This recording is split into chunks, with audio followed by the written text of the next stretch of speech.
नमस्कार, सगरमाथा प्राइम समाचारमा स्वागत छ। म जयन्ती पुडासेनी। सबैभन्दा पहिले मुख्य समाचार।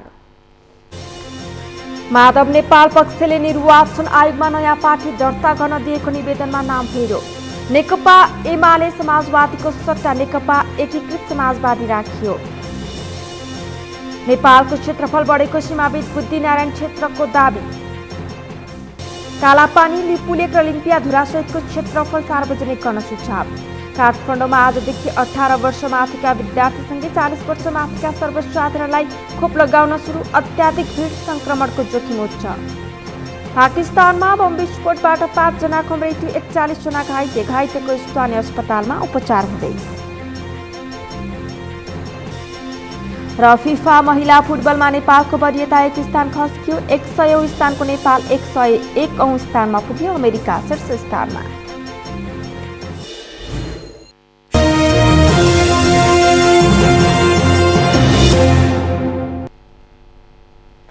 सगरमाथा प्राइम समाचार अब विस्तारमा।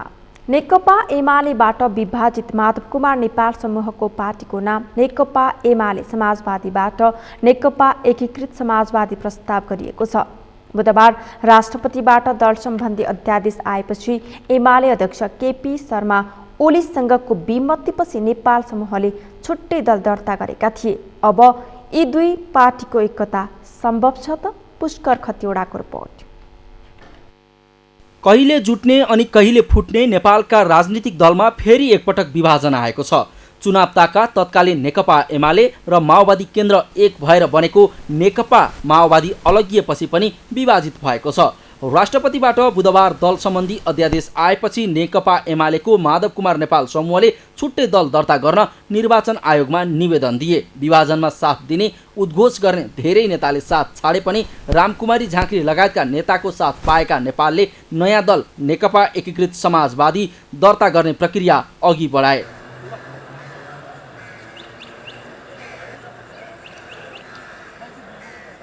ओली सरकार ढलेपछि बनेको वर्तमान देउवा सरकारले दल विभाजन सम्बन्धी लचिलो अध्यादेश ल्याएपछि एमालेको माधव समूहलाई नयाँ दल दर्ताका लागि सहज बनेको थियो। त्यसो त अध्यादेशले एमाले मात्र नभई जनता समाजवादी पार्टी समेत विभाजन भएको छ। विभाजन गर्न सहज हुने गरी अध्यादेश आएपछि असन्तुष्ट नेताले गणना पुर्याएर नयाँ पार्टी खोल्न पाएका छन्। तर माधव कुमार नेपालको कदम कम्युनिस्ट आन्दोलनको विपक्षमा भएको र पार्टी विभाजन गर्ने उनको निर्णय नेपाली लोकतन्त्रको विरुद्ध भएको राजनीतिक विश्लेषकहरू बताउँछन्। विभाजन गर्ने कुरा लार्जरली नेपाली डेमोक्रेसीको विपक्षमा छ, कम्युनिस्ट आन्दोलनको विपक्षमा छ र वामपन्थी मतावलम्बीहरूको वामपन्थी मतदाताहरूको मर्म र भावनाको विपरीत छ। यो गर्ने अधिकार कसैलाई पनि छैन। यो गर्ने हो भने उहाँहरूले मध्यावधिमा जानुपर्छ, जनतासँग आफ्नो विषयवस्तु राख्नुपर्छ। हामीले यो गऱ्यौँ, यो गऱ्यौँ, यो गरौँ। केपी ओलीले हामीलाई त्यो पार्टीमा बसी खान दिएनन्, गरी खान दिएनन्। यो कुरा सोध्न हामी तपाईँको समक्ष आएका छौँ। तपाईँहरू के भन्नुहुन्छ? त्यस्तो बेलामा जनताले केपी ओलीलाई किनारा लगाइदियो भने इतिहासको अन्त्य भयो। माधव नेपालहरूलाई प्रचण्डलाई पनि किनारा लगाइदियो भने फेरि इतिहासको अन्त्य भयो। लोकतन्त्र पनि भन्ने अनि लोकतान्त्रिक आचरण अभ्यास पनि नगर्ने, सबै लोकतान्त्रिक हो, यो पद्धति लोकतान्त्रिक हो भने आचरण पनि लोकतान्त्रिक हुनु पर्यो नि। प्रजातन्त्र भनेको अभिव्यक्ति मात्रै होइन नि। दल खोल्ने अब खोले त माधव नेपालले दल खोल्ने स्वतन्त्रता मात्रै लोकतन्त्र हो। एउटा मतादेश लिएर आउने, सूर्यबाट मत बटुल्ने, रुखमा लगेर हालिदिने, त्यस्तो पनि लोकतन्त्र हुन्छ? यो सरेआम अशोभनीय कुरा छ र माधव नेपाल जस्तो नेताले यस्तो अशोभनीय काम गर्न शोभा दिँदैन, सुहाउँदैन। नेपाल पक्षीय नेता अध्यक्ष ओलीले दम्ब देखाएको आरोप लगाउँदै पार्टी विभाजन गर्नु परेको तर्क गर्छन् भने ओली पक्षीय नेताले माधव समूहको पद लोलुप्ता र बाह्य अन्तर्विरोधका कारण पार्टी विभाजन भएको र त्यसमा प्रचण्ड र उपेन्द्र यादवले खेलेको आरोप लगाएका छन्। विभाजित भएर गइरहेको माधव कमरेडले पनि इतिहासले बरोबर यो प्रश्न सोध्नेछ। कुन सैद्धान्तिक वैचारिक मान्यताका आधारमा तपाईँले पार्टी विभाजन गर्नु सोध्नेछ र उहाँसँग जवाब हुने छैन। सवाल के हो भने आन्तरिक भन्दा पनि बाह्य अन्तर्विरोधका कारणले हाम्रो पार्टी विभाजन भयो। त्यो बाह्य अन्तर्विरोध भनेको के हो भने नेकपा एमालेको सरकारलाई ढालेर कङ्ग्रेसको नेतृत्वमा सरकार बनाउनु पर्ने प्रचण्ड कमरेड कङ्ग्रेस र उपेन्द्र यादवहरूको जुन गठबन्धन थियो, त्यो गठबन्धनमा माधव नेपालले आफ्नो पार्टीभित्रको अन्तर्विरोधमा खेलेर मूलतः हाम्रा पार्टीका 22 जना सांसदहरू जो चाहिँ नि मन्त्री खानको निमित्त र अनेक खालका लोभ र प्रलोभनमा फसेर यो पार्टी विभाजनको दिशामा जानुभयो। त्यस कारणले यो पार्टी विभाजनको स्थितिमा आएको छ। यता नेपाल पक्षीय नेताले भने ओलीले 10 बुँदे सहमति कार्यान्वयन गरेर 75 जेठ 2 अघिको कमिटी बिउजाएर माधव समूहको माग पूरा गरेमा मात्र अब दुईटा पार्टी एक हुने शर्त अघि सारेका छन्, अन्यथा पार्टी एकता नहुने उनीहरूको अडान छ। दुईटा पार्टीको एकीकरण भएर मिल्न सक्छ। अब एउटै पार्टी एक भएर उहाँ यो 9 जनाको वक्तव्यकर्ताहरूको जस्तो त्यो सपना चाहिँ नदेखे पनि हुन्छ जस्तो लाग्छ मलाई।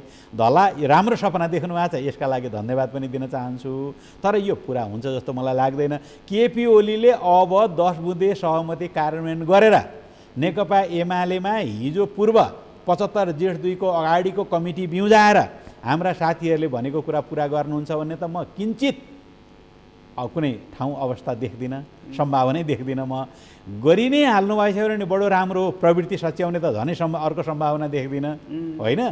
त्यसले गर्दाखेरि अब चाहिँ दुईटा पार्टीको बिचमा माधव नेपालले नेतृत्व गरेको नेकपा एमाले समाजवादी र केपी ओलीले नेतृत्व गरेको नेकपा एमालेको बिचमा राजनीतिक कार्यक्रम, विचार, दृष्टिकोण, सङ्गठनात्मक समानता, सहअस्तित्व के हो यो कुरामा एकता हुन्छ। तर यत्तिकै उहाँहरूले भनेको जस्तै एकता त अब सम्भव छैन।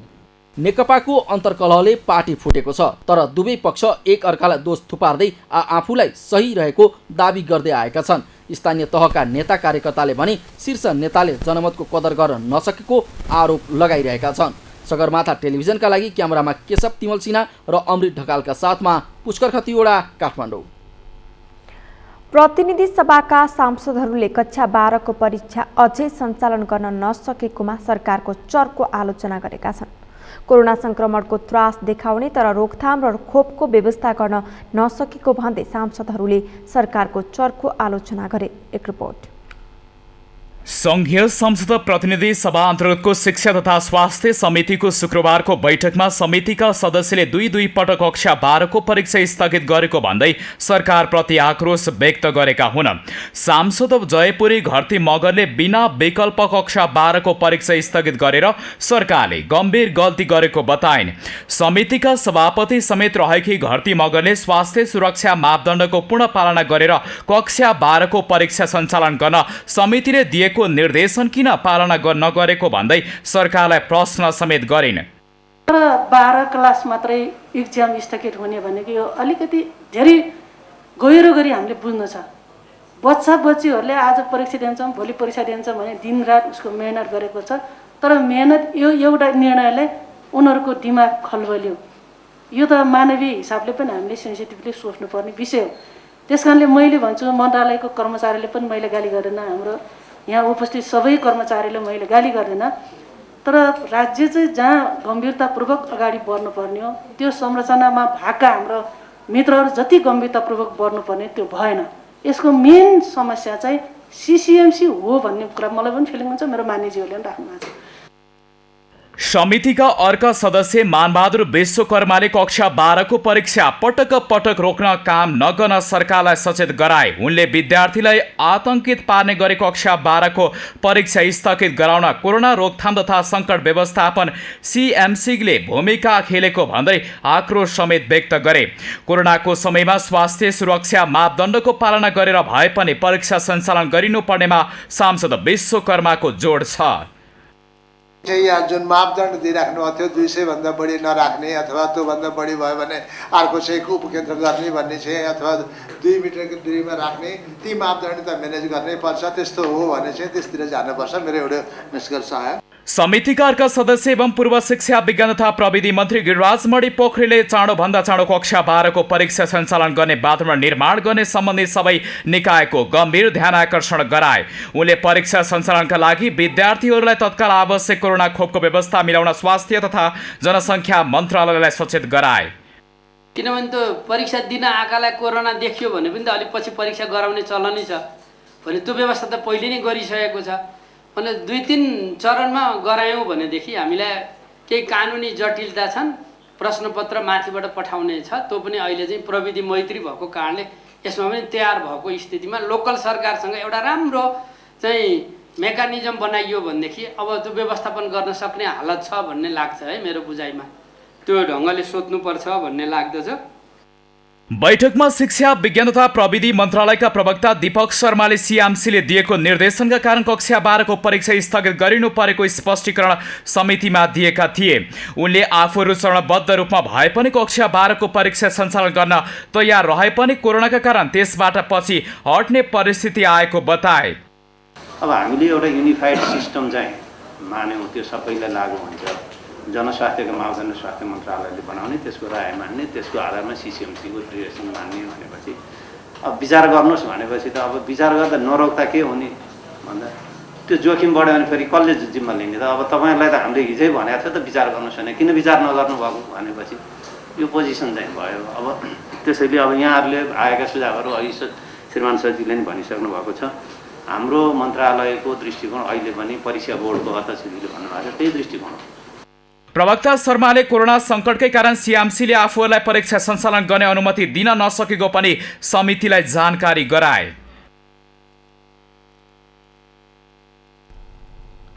संघीय संसद राष्ट्रिय सभा अन्तर्गतको दिगो विकास तथा सुशासन समितिले जलवायु जन्य विपद न्यूनीकरण तथा क्षतिपूरणका लागि आवश्यक नीति तर्जुमा गर्न नेपाल सरकारलाई निर्देशन दिएको छ।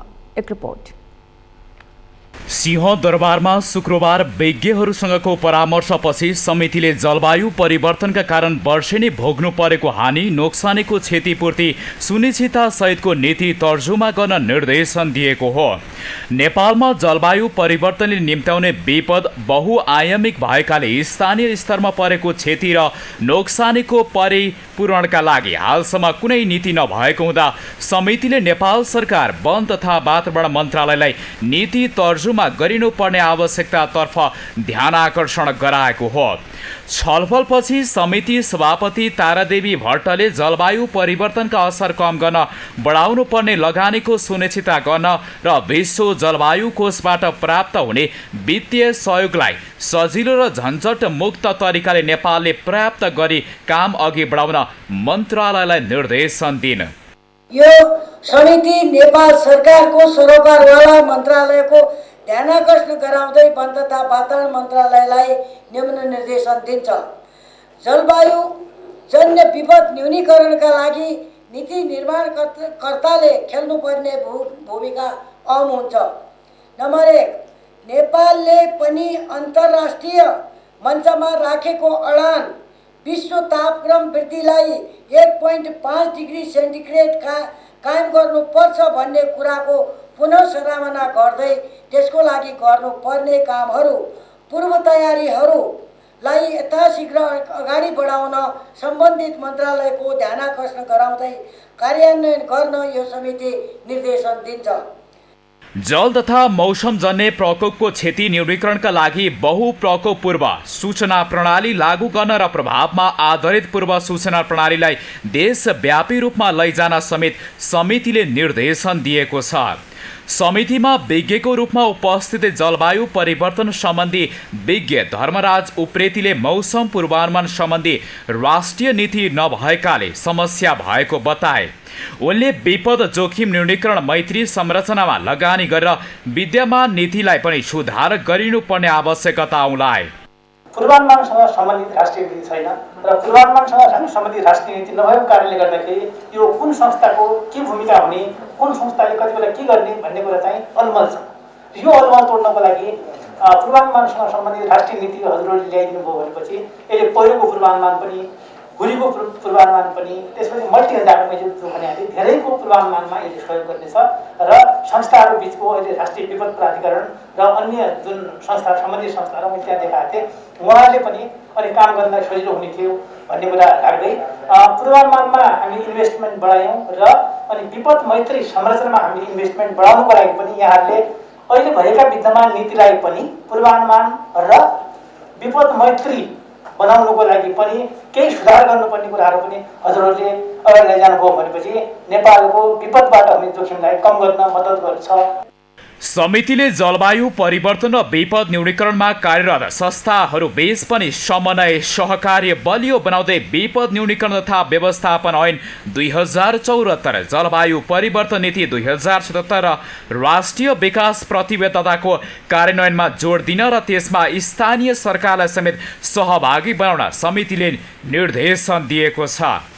समितिमा भएको छलफलमा सांसदहरू दिननाथ शर्मा, अनिता देवकोटा, गङ्गा बलेवासी, जगप्रसाद शर्मा लगायतले नेपाल सङ्घीय ढाँचामा अगाडि बढिसकेको हुँदा जलवायु परिवर्तनको असर कम गर्न र प्रकोप व्यवस्थापनको लागि स्थानीय निकायहरूलाई सक्रिय बनाउन आवश्यक रहेको धारणा राखेका थिए। उनीहरूले स्थानीय निकायमा रहेको विपद व्यवस्थापन समितिलाई स्रोत साधन र तालिम उपलब्ध गराउन सङ्घीय सरकारले ध्यान केन्द्रित गरिनुपर्नेमा जोड दिएका थिए। प्रधानमन्त्री शेरबहादुर देउवाले ललितपुरको बङ्गलामुखी स्थित कुम्भेश्वर महादेव मन्दिरको उद्घाटन गरेका छन्। 2072 सालको भूकम्पले क्षति पुर्याएको बङ्गलामुखी मन्दिरमा प्रधानमन्त्री देउवाले मन्दिरको पूजा आराधना गरी मन्दिरको उद्घाटन गरेका हुन्। अमृत ढकालको रिपोर्ट।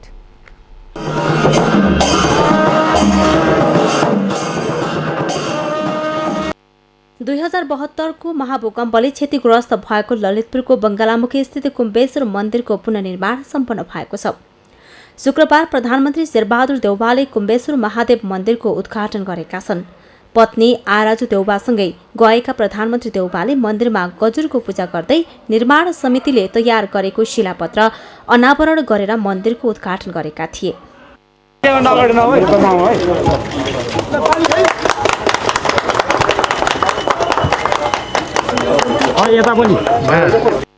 2072 सालको भूकम्पले क्षतिग्रस्त मन्दिरको जीर्णोद्धार सम्पन्न भएपछि मन्दिरमा गजुर राखिएको मूल पुजारी माधव श्याम शर्माले बताए। जीर्णोद्धार सम्पन्न भएको उसमा गजुर प्रतिष्ठापन गर्ने कार्य हुँदैछ। यो अति महत्त्वपूर्ण अति प्राचीन मन्दिर। यहाँ चाहिँ यो 64 ज्योतिर्लिङ्ग मध्येमा यो सर्वेश्वर महादेव एक हुनुहुन्छ र यहाँ कुम्भेश्वर महादेव, सर्वेश्वर महादेव र मृत्युञ्जय महादेव पनि भनिन्छ।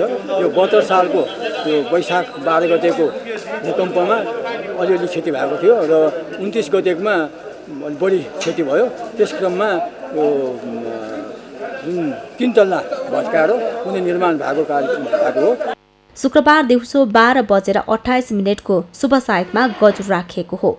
आज चाहिँ गजुर राखेको कार्य चाहिँ सम्पन्न भएको आजको दिन 2072 2000 चाहिँ यो 78 र यो चाहिँ भद्र 4 गते शुक्रबार चाहिँ सम्पन्न गरेको बापत चाहिँ प्रधानमन्त्रीज्यूलाई बोलाएर उहाँको मार्फत चाहिँ किनभने उहाँले चाहिँ सुरुमा पनि यो जब चाहिँ क्षति भएको थियो त्यो बेला पनि उहाँले नै आएर चाहिँ यसको चाहिँ शुभारम्भको लागि आउनुभएको थियो शिलान्यासको लागि होइन। शिलान्यास होइन कि सुरुवातको लागि तर आज चाहिँ शिलान्यास पनि भयो होइन। यो जीर्णोद्धार चाहिँ सम्पन्न पनि भयो। गजुर माथि अब राख्ने चाहिँ साइड चाहिँ मैले दिएछु 12:28 को। अब 12:28 साइडमा चाहिँ यो गजुर राख्ने हाम्रो चाहिँ त्यो छ।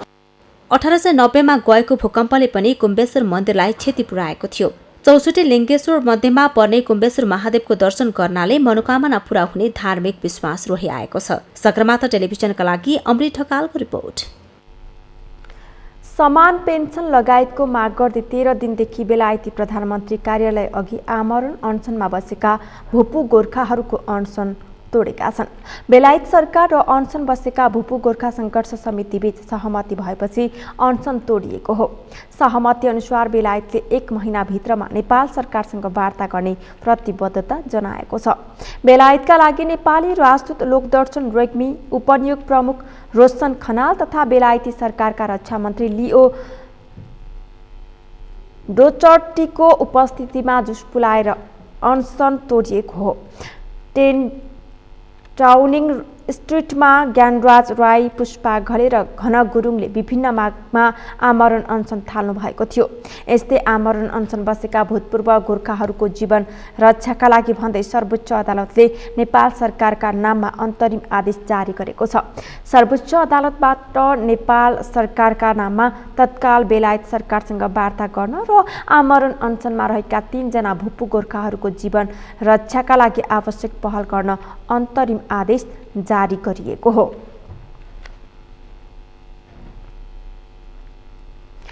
सगरमाथा प्राइम समाचारमा एकैछिन विश्रामपछि काठमाडौँमा आजदेखि 18 वर्ष माथिका विद्यार्थीसँगै 40 वर्ष माथिका सर्वसाधारणलाई खोप लगाउन सुरु। अत्याधिक भिड, संक्रमणको जोखिम उच्च। पाकिस्तानमा बम विस्फोटबाट 5 जनाको मृत्यु, 41 जना घाइते। घाइतेको स्थानीय अस्पतालमा उपचार हुँदै। र फिफा महिला फुटबलमा नेपालको वरियता 1 स्थान खस्कियो। 100औं स्थानको नेपाल 101औं स्थानमा पुग्यो। अमेरिका शीर्ष स्थानमा।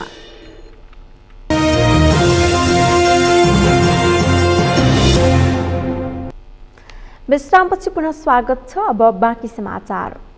नेपालमा पछिल्लो 24 घण्टामा थप 2079 जनामा कोरोना भाइरस संक्रमण पुष्टि भएको छ। यो अवधिमा 2224 जना संक्रमित निको भएका छन् भने 26 जना संक्रमितको मृत्यु भएको छ। एक रिपोर्ट। नेपालमा पछिल्लो 24 घण्टामा 2079 जनामा कोरोना भाइरस संक्रमण पुष्टि भएको छ। विभिन्न प्रयोगशालामा गरिएको 10,530 जनाको PCR परीक्षणमा 2079 जनामा संक्रमण पुष्टि भएको हो। त्यसैगरी 7,124 जनाको एन्टिजेन विधिबाट गरिएको परीक्षणमा 963 जनामा कोरोना पुष्टि भएको छ। पछिल्लो 24 घण्टामा थप 26 जना कोरोना संक्रमितको मृत्यु भएको छ। यो सहित कोरोना संक्रमणका कारण ज्यान गुमाउनेको संख्या 10,455 पुगेको छ। सोही अवधिमा मुलुकका विभिन्न अस्पतालबाट 2,244 जना कोरोना संक्रमण मुक्त भएको मन्त्रालयले जानकारी दिएको छ। संक्रमण मुक्त हुनेको संख्या 6,93,543 पुगेको छ। मन्त्रालयको तथ्याङ्क अनुसार अहिले मुलुकभर 40,309 जना सक्रिय संक्रमित रहेका छन्। नेपालमा कोरोना संक्रमितको कुल संख्या 8,23,647 पुगेको छ। यस्तै संस्थागत आइसोलेसनमा रहेका 3,387 जना मध्ये 714 जनाको आइसियु र 171 जनाको भेन्टिलेटरमा उपचार भइरहेको छ। गत 24 घण्टामा थपिएका संक्रमित मध्ये 898 जना काठमाडौँ उपत्यकाका हुन्। सुदूरपश्चिम प्रदेशका विभिन्न जिल्लाका नागरिक रोजगारी तथा अन्य कामका लागि भारतका विभिन्न सहर स्थान जाने गरेका छन्। भारतमा कोरोनाको जोखिम बढ्दै गर्दा नेपालीहरू ठूलो संख्यामा स्वदेश फर्किने गरेको अघिल्लो वर्षदेखिको तथ्याङ्कले देखाएको छ। सुदूरपश्चिम प्रदेशमा ओल्के पर्वसहित गौरा, चाड, तीज, जात्राहरू तथा दशैं तिहार लगायतका चाडपर्वहरू नजिकै गर्दा भारतका विभिन्न स्थानबाट नेपालीहरू स्वदेश फर्किने गर्दछन्। यसको पूर्व तयारीमा प्रदेश र स्थानीय तह लागेका छन्। कैलालीबाट दिनेश विष्टको रिपोर्ट। चाडपर्व नजिकैसँगै भारतमा रोजगारीमा रहेका वा अन्य कामका लागि गएका सुदूरपश्चिम प्रदेशका बासिन्दाहरू घर फर्कने क्रम बढेको छ। गत वर्ष पनि यो अवधिमा भारतबाट स्वदेश फर्कनेको संख्या बढ्दै गएपछि कोरोना संक्रमण पनि बढेको थियो। अहिले नै सीमानाका व्यवस्थित गर्न नसके फेरि पनि कोरोना संक्रमणको जोखिम बढ्न सक्ने भन्दै सरकारी निकायले पूर्व तयारी अपनाएका छन्। कोरोना नियन्त्रण सीमा नाकालाई व्यवस्थित गर्नको लागि प्रदेश, स्थानीय र केन्द्र सरकारका प्रतिनिधिहरू छलफलमा जुटेका छन्।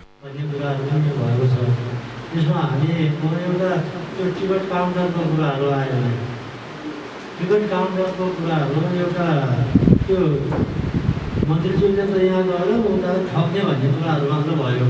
त्यो ठग्ने नभइकन त्यहाँको भिडभाडले अव्यवस्थित, साह्रै अव्यवस्थित र लथालिने भएको हुनाले त्यहाँबाट कुनै हालतमा हटाउनुपर्छ भन्ने त्यो काउन्टरै राख्ने नदिने, अनुमति नदिने एउटा कुरा हो होइन। त्यो दिउँला व्यवस्थित ढङ्गले त्यसलाई कसरी हामीले हेर्ने त्यसले गरौँला। तर त्यो काउन्टरलाई अलग अन्यत्र त्यसलाई सार्नुपर्छ जता भयो भने त्यो एरियामा त्यो चोकमा बसेर त्यहाँ धेरै भिडभाड गराउनु भएन। कोभिडको भिडभाडबाटै यताउति हो भने यी कुराहरूलाई हामी यी विचारहरू व्यवस्थित गर्नको लागि हामी आज पहिलाकै कन्सर्नहरू जुन पुरै सुरक्षाकर्मीहरू पुरै गर्नुपर्छ। सीमा नाकामा स्वास्थ्यकर्मी, सुरक्षाकर्मी लगायतको जनशक्ति थप गरिनुपर्ने स्थानीय जनप्रतिनिधिले जोड दिएका छन्। अहिले भारतबाट फर्कनेहरूको संख्या बढ्दै गएको छ। सुरक्षा र स्वास्थ्यकर्मीहरूको संख्या निकै कम छ। त्यसैले स्वास्थ्यकर्मी तथा सुरक्षाकर्मीहरूको संख्या थप गरिनुपर्ने जनप्रतिनिधिहरूको जोड छ। त्यो एउटा मैले अस्ति पनि सचिवज्यूसँग चाहिँ त्यो अनिवार्य मास्कका बारेमा अस्ति हाम्रो भर्चुअलमा पनि कुरा भएको थियो। लगत्तै 2 दिनपछि सङ्घीय सरकारले पनि निर्णय गर्यो भने अब हामी यसलाई पनि व्यापकताका रूपमा जनचेतना फैलाउने र यो प्रदेशभरि र पालिका स्तरीय नगर प्रमुख र हाम्रो सामाजिक विकास मन्त्रीज्यू र यहाँको सम्भव छ भने प्रधानमन्त्रीज्यूको र मुख्यमन्त्रीज्यूको पनि फोटो हालेर नाकामा सम्बन्धित पालिकामा जुन पालिकामा राख्ने हो त्यहाँको नगर प्रमुखको र हाम्रो प्रमुख मुख्यमन्त्रीज्यूको प्रधानमन्त्रीज्यूको र सामाजिक विकास मन्त्रीको फोटोसहित अनिवार्य मास्कहरू पनि ठाउँमा भन्सारमा र नाकाहरू सबैमा राख्नुपर्छ जस्तो मलाई लाग्छ। भारतबाट आएकाहरूलाई होल्डिङ सेन्टर र कोरोना संक्रमण पुष्टि भएका व्यक्तिहरूलाई आइसोलेसनमै राख्न सरकारले निर्देशन दिएको छ। विगतमा कोरोना संक्रमण पुष्टि भएकालाई होम आइसोलेसनमै राख्दा समुदाय स्तरमा कोरोना संक्रमण फैलिएको भन्दै अब त्यो गल्ती दोहोर्याउन नहुनेमा प्रदेश सरकारले जोड दिएको छ। कोरोना संक्रमण रोक्नको लागि बाहिरबाट आएकाहरूलाई सुरक्षित तरिकाले व्यवस्थापन गर्न नसके फेरि विगत जस्तै अवस्था नआउला भन्न सकिँदैन। सबैले सुरक्षा मापदण्ड पालना गर्ने र सरकारले आवश्यक गर्ने सामग्रीको जोहोमा लाग्न जरुरी छ। सगरमाथा टेलिभिजनका लागि कैलालीबाट दिनेश विष्टको रिपोर्ट। साबेल प्रयोग गरेर बालुवा निकाल्न पाउनुपर्ने माग गर्दै सिन्धुपाल्चोकमा मजदुरले आन्दोलन गरेका छन्। मेलम्ची नगरपालिका वडा नम्बर 13 का स्थानीय समेत रहेका मजदुरले मेसिन प्रयोग गर्न पाउने मजदुरले किन काम गर्न नपाउने भन्दै नगरपालिकालाई प्रश्न गरेका छन्। सिन्धुपाल्चोकबाट दिपिन ढुङ्गानाको रिपोर्ट। आफ्नो ओडाभित्र राजस्व तिरेर साबेल प्रयोग गरेर बालुवा निकाल्न नगरपालिकाले रोक लगाएको भन्दै मेलम्ची नगरपालिका 13 का स्थानीयहरू आन्दोलित भएका छन्। बालुवा चालेरै र बालुवा झिकेरै आफ्नो दैनिकी चलाइरहेका माझी तथा दनुवार समुदायका नागरिकहरू साबेल प्रयोग गरेर बालुवा झिक्दा प्रहरीले नदिएको भन्दै नगरपालिका आएका हुन्। वडा नम्बर 13 को बासिन्दाहरूलाई चाहिँ जस यो नतिजन्य पदार्थमा तपाईँको साबेल लगाएर हामीलाई बालुवा उत्खनन गर्न दिएको थिएन नगरपालिकाले। त्यसकारणले आज चाहिँ हामी वडाको प्रतिनिधिसहित हामी सम्पूर्ण एकसाथ हामी चाहिँ नगरपालिकामा आएर भोलिदेखिबाट बालुवा निकाल्न पाउने निर्णयका साथ हामी चाहिँ अहिले नगरपालिकाबाट हिँड्यौँ। तत्काल मेसिन प्रयोग नगर्ने र मजदुरहरूले साबेल प्रयोग गरेर बालुवा निकाल्न पाउने भनेर आन्दोलित पक्ष र नगरपालिका बीच सहमति भएको छ। मजदुरहरूको मागलाई वडा अध्यक्षदेखि सम्पूर्ण जनप्रतिनिधिले साथ दिएका थिए। मेलम्ची 13 नम्बर वार्डको वार्ड अध्यक्ष आज हामी नगरपालिकामा गाउँलेको माग सम्बोधन गर्नका लागि नगरपालिकामा मेरै नेतृत्वमा म वार्ड अध्यक्षको नेतृत्वमा आएका थियौँ। हाम्रो मेयर साहब आज काठमाडौँ जानुभएको छ। मेयर साहब हुनुहुँदो रहेछ। कार्यकारी सरसँग बसेर हामीले जनताको मागलाई सम्बोधन गर्छु भनेर कार्यकारी सरले सम्बोधन गर्न थालिराख्नु भएको छ। वडा नम्बर 13 बाट उठ्ने राजस्व 25% सोही वडाको विकास निर्माणको काममा खर्च गर्नुपर्ने वडावासीको माग छ। सर्वदलीय बैठकपछि तत्कालका लागि मेसिन चलाउन रोक लगाइएको र साबेल प्रयोग गरेर बालुवा झिक्न दिने सहमति भएको छ।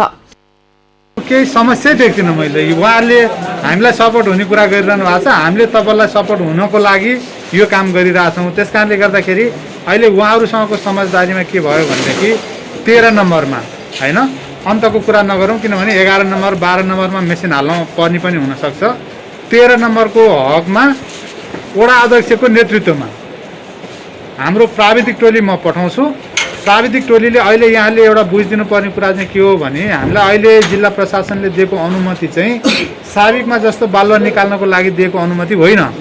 त्यो चाहिँ हाम्रो प्राविधिक टोलीले यहाँनेरिको त्यो थुपारेको गेग्रिन निकाल्दाखेरि चाहिँ खोलालाई सोझ्याउन सकिन्छ, खोलाले चाहिँ विनाश कम गर्छ भन्ने हिसाबले चाहिँ त्यसरी हामीले निकाल्ने हो। बालुवा झिकेरै आफ्नो रोजीरोटी गरेका माझी तथा दनुवार समुदायका नागरिकहरूको गुनासो सम्बोधन भएपछि उनीहरूले खुसी व्यक्त गरेका थिए। सगरमाथा टेलिभिजनका लागि सिन्धुपाल्चोकबाट दिपिन ढुङ्गानाको रिपोर्ट। सगरमाथा प्राइम समाचारमा एकैछिन विश्रामपछि पाकिस्तानमा बम विस्फोटबाट 5 जनाको मृत्यु, 41 जना घाइतेको स्थानीय अस्पतालमा उपचार हुँदै। र फिफा महिला फुटबलमा नेपालको वरियता 1 स्थान खस्कियो। 100औं स्थानको नेपाल 101औं स्थानमा पुग्यो। अमेरिका शीर्ष स्थानमा।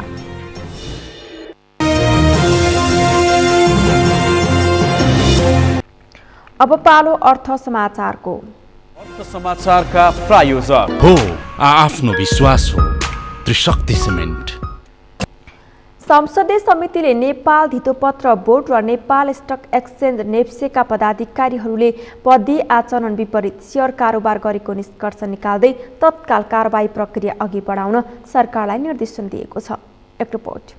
संघीय संसद प्रतिनिधि सभा अन्तर्गतको अर्थ समितिको शुक्रबार सिंहदरबारमा बसेको बैठकले नेपाल धितोपत्र बोर्डका अध्यक्ष भीष्मराज ढुङ्गाना र नेप्सेका प्रमुख कार्यकारी अधिकृत चन्द्रसिंह साउदेले पदीय आचरण विपरीत सेयर कारोबार गरेको निष्कर्ष निकाल्दै तत्काल कारबाही प्रक्रिया अगाडि बढाउन अर्थ मन्त्रालयलाई निर्देशन दिएको हो। सर्वोत्तम सिमेन्टको सेयर बोर्डका अध्यक्ष ढुङ्गाना र नेप्सेका प्रमुख कार्यकारी अधिकृत साउदेले परिवारका सदस्यको नाममा खरिद गरेर पदीय आचरण विपरीत काम गरेको भन्दै चर्को आलोचना भइरहेका बेला समितिले तत्काल छानबिन गरी आवश्यक कारबाही प्रक्रिया अगाडि बढाउन सरकारलाई सचेत गराएको हो। नियामक निकाय आफैले पदीय मर्यादा विपरीत सेयर कारोबार गरेकाले तत्काल छानबिन गरी उनीहरूमाथि कारबाहीको प्रक्रिया अगाडि बढाउन सरकारलाई निर्देशन दिएको समितिका सभापति कृष्ण प्रसाद दाहालले जानकारी दिए। नेपाल धितोपत्र बोर्ड र नेप्सेका पदाधिकारीहरूले भित्री सूचनाका आधारमा गरेको भनिएको सेयर कारोबारको सम्बन्धमा अर्थ मन्त्रालयबाट अध्ययन छानबिन भइरहेको जानकारी मान्य मन्त्रीज्यू र अर्थ सचिवबाट प्राप्त भएकोले उक्त छानबिन यथाशीघ्र सम्पन्न गरी आवश्यक कारबाही अगाडि बढाउन र समितिलाई जानकारी गराउन अर्थ मन्त्रालयले निर्देशन दिए। बैठकले सेयर बजारको दिगो विकास र स्थायित्व कायम गर्दै यस क्षेत्रको स्वच्छता, पारदर्शिता र सदाचारिता, नैतिकता साथै जिम्मेवार र जवाबदेहिता प्रवर्धन गर्न नीतिगत, कानुनी र संरचनागत व्यवस्था गरी समितिलाई जानकारी गराउन पनि सरकारको गम्भीर ध्यानाकर्षण गराएको छ। हामीले धितोपत्र ऐनलाई अलिकति स्वायत्त अनि उसैले आफ्नो कर्मचारीको जस अलिकति राष्ट्र ब्याङ्क जस्तो नियमनकारी निकायको हिसाबले सशक्त बनाउनुपर्छ भन्ने हिसाबले एउटा मानक चाहिँ राष्ट्र ब्याङ्क भनेर त्यो धितोपत्र ऐन हाम्रो समितिमै छलफलमै भएको भएर त्यो गर्नुपर्छ भन्ने चाहिँ सुझाव पनि दिएको थियौँ। किनभने ऐन हामीसँगै छ, छलफल गर्दा यी विषय गरौँला भनेर। त्यसो भए त्यसमा जो कर्मचारी समेतले पनि संलग्न हुन पाउनु हुँदैन। जो नियामक निकायमा छ उनीहरूको स्वच्छता, पारदर्शिता, जवाफदेहिता र विश्वास चाहिँ आर्जन गर्ने गरी हुनुपर्छ। त्यहाँ गर्ने काम गर्ने मान्छेको पनि इज्जत पनि होस् र मान्छे डराउने अवस्था पनि होस् भन्नका लागि ती कुराहरू गरेको थियो। समितिका सदस्य एवं पूर्व अर्थमन्त्री सुरेन्द्र पाण्डेले सेयर बजारबाट सुनिश्चित लाभ लिन नपाउने गरी आवश्यक कानुन निर्माण गर्न सरकारको ध्यानाकर्षण गराए। उनले सेयर बजारमा सर्वसाधारणको विश्वास आर्जन गर्ने गरी नीतिगत, कानुनी र संरचनागत व्यवस्था गर्न पनि सरकारले ढिलाइ नगर्न नहुने बताए। अहिलेको नेपाली मनोभाव छ, यसलाई अन्त्य गर्नुपर्छ, यसलाई परास्त गर्नुपर्छ। गौरव गरेर कमाएर चाहिँ मैले कमाएको हुँ, गौरव गरेर म चाहिँ यो चाहिँ खर्च गर्छु, मसँग यस कारणले कमाएको हुँ भन्ने कुरालाई इन्करेज गर्ने परिपाटी ल्याउनुपर्छ। त्यसको लागि त्यो पदमा आउनुभन्दा अगाडि उसले डिक्लेयर गर्नुपर्छ कि मेरो यो सम्पत्ति यो हो, यस बारेमा यो कारोबार मैले गर्छु र म यसरी जान्छु भन्ने कुरालाई कानुनी व्यवस्था गरिदिने त्यो काम चाहियो भन्ने देखेँ मैले यसबाट। नत्र भने यस्ता संस्थामा आउने आफ्नो अनुचित आफ्ना लाभमा चाहिँ काम गर्न थाल्यो भने त्यसले नोक्सान हुन्छ। त्यसमाले त्यहाँ आउँदाखेरिमा नै उसले डिक्लेयर गरेर म यो हो, यस आधारमा मैले काम गर्छु भन्यो भने उसले पछि पनि दुरुपयोग गर्न पाउँदैन। समितिका सदस्य श्यामकुमार श्रेष्ठले पुँजी बजारभित्र देखिएका व्यथितिको अन्त्य गर्न सरकारले तत्काल आवश्यक कदम चाल्नुपर्ने बताए। उनले पुँजी बजारमा नियामक निकाय आफैले कारोबार गर्न पाउने व्यवस्था उचित नभएको तर्फ पनि सरकारले ध्यान दिनुपर्ने बताए। नियामक निकाय अथवा त्यससँग सम्बन्धित भएका बजेटहरूको सन्दर्भमा अर्को कुनै एउटा प्राधिकरणलाई दिएर त्यसका बारेमा पनि अपारदर्शिता भएका कुराहरू पनि हामीले सुनेका छौँ। 1 करोड 2 करोड 2 करोड 4 करोड होइन, झनै करिब आधा अरब जस्ता बजेटहरू त्यसरी चाहिँ पैसाहरू त्यसरी चाहिँ नै कारोबार भएको छ र त्यसको यथेष्ट कुराहरू आएका छैनन् भन्ने कुरा पनि हामीले सुनेका छौँ। तर हामी अध्ययन गर्छौँ र यस प्रकारका चाहिँ गतिविधिहरू हुनु भएन। सम्बद्ध पक्षले चाहिँ यसलाई नियन्त्रण गर्ने र सही ढङ्गबाट त्यसको चाहिँ हिसाब किताब के छ, अवस्था के छ भन्ने कुरा हेर्नका लागि, जाँच पडताल गर्नका लागि, फाँडबारीको बारेमा के हो भनेर हेर्नका लागि म अनुरोध पनि गर्न चाहन्छु। बैठकमा समितिका सदस्यले उठाएका प्रश्नको जवाब दिँदै अर्थमन्त्री जनार्दन शर्माले नियामक निकाय धितोपत्र बोर्ड र नेप्सेका पदाधिकारीहरूले पदीय मर्यादा विपरीत काम गरेकोमा सरकारको ध्यान गएको स्पष्ट पार्दै उनीहरूमाथि आवश्यक कारबाही गर्ने प्रतिबद्धता व्यक्त गरे। हाम्रो ध्यान बिल्कुल गएको छ। छानबिन प्रक्रिया अगाडि बढेर अन्तिम चरणमा पुगेको छ। अब धितोपत्र बोर्ड र नेपाल एक्सचेन्ज लगायतमा देखिएका समस्याहरूको हामी छानबिनबाट त्यसको सत्य तथ्य बाहिर ल्याउनेछौँ। अब दिनादिन बढिरहेको जो पुँजी बजार छ यसमा जनताको जुन व्यापक सङ्कलन छ कारोबारमा त्यो लगानीको संरक्षण गर्ने जनताको हित गर्ने कुरामा मन्त्रालय प्रतिबद्ध छ। मैले सार्वजनिक रूपमा पनि यो कुरा भनेको छु कि आम लगानीकर्ताहरूको हितमा आवश्यक कदमहरू मन्त्रालयले चाल्नेछ। नेपाल धितोपत्र बोर्डका अध्यक्ष ढुङ्गाना र नेप्सेका प्रमुख कार्यकारी अधिकृत साउदेले पदीय मर्यादा विपरीत आफ्ना परिवारका सदस्यलाई सर्वोत्तम सिमेन्टको सेयर खरिद गरेको समाचार विभिन्न समाचार माध्यममा आएपछि अर्थ समितिले सो सम्बन्धमा सरोकारवाला निकायसँगको छलफललाई अगाडि बढाएको हो। समाचारको अन्त्यमा मुख्य समाचार फेरि एकपटक। माधव नेपाल पक्षले निर्वाचन आयोगमा नयाँ पार्टी दर्ता गर्न दिएको निवेदनमा नाम फेर्यो। नेकपा एमाले समाजवादीको सट्टा नेकपा एकीकृत समाजवादी राख्यो। नेपालको क्षेत्रफल बढेको सीमाविद बुद्धिनारायण श्रेष्ठको दाबी। कालापानी, लिपुलेक र लिम्पियाधुरा सहितको क्षेत्रफल सार्वजनिक गर्न सुझाव। आजबाट विद्यार्थीहरूलाई कोरोना विरुद्धको खोप लगाइदिए। सबैले खोप लगाएपछि कक्षा 12 को परीक्षा सञ्चालन गर्ने सरकारको तयारी। पाकिस्तानमा बम विस्फोटबाट 5 जनाको मृत्यु, 41 जना घाइते। घाइतेको स्थानीय अस्पतालमा उपचार हुँदै। र फिफा महिला फुटबलमा नेपालको वरियता 1 स्थान खस्कियो। 100औं स्थानको नेपाल 101औं स्थानमा पुग्यो। अमेरिका शीर्ष स्थानमा। हौस् त सगरमाथा प्राइम समाचार अहिलेलाई सकियो। तपाईँ समाचार बुलेटिनका साथै सगरमाथा टेलिभिजनका सम्पूर्ण कार्यक्रम www.sagarmatha.tv मा पनि पढ्न र हेर्न सक्नुहुनेछ। साथै युट्युबमा youtube.com/sagarmatha TV नेपालमा हेर्न सक्नुहुनेछ। तपाईँ हामीलाई फेसबुकमा पनि facebook.com/stv नेपालमा फलो गर्न सक्नुहुनेछ। समाचारको शिखर, नेपालको गौरव, नेपालको पहिलो न्युज च्यानल सगरमाथा टेलिभिजन हेर्दै गर्नुहोला। नमस्कार।